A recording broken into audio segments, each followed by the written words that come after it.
Sa video na ito, ituturo ko ang idea kung paano magtanim ng talong na pabaliktad gamit ang plastic bote ng tubig. Ang idea na ito simple lang naman gawin at madaling matutunan. Ang gawin mo na lang, tapusin at panoorin mo lang ang video upang magkaroon ka ng idea. Ang unang gagawin, kailangan nyo ng plastic bote. Kung meron ka nito ay huwag itapon dahil magagamit mo ito para taniman ng halamang gulay. Pagkatapos, batasan mo ito sa pinakapwitan ng plastic bote gamit ang soldering iron. Huwag din isagad ang hiwa ng bilog upang magsisilbi itong hawakan na pwede mo maisabit sa pader. Sa pinakaleeg nito, kailangan mo rin magbubutas ng maliliit na piraso dahil para mabilis ang pag-drain ng tubig kapag magdidilig na sa ganon hindi magiging sanhi ng pagkabulok ng ugat ng halaman mo na talong.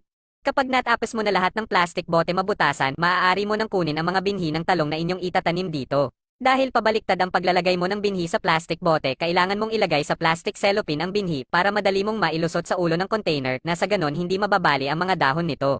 Ganon din ang proseso ang gagawin mo sa ibang binhi na ilalagay mo sa iba pang plastic bote para maayos at hindi mamatay ang binhi ng talong.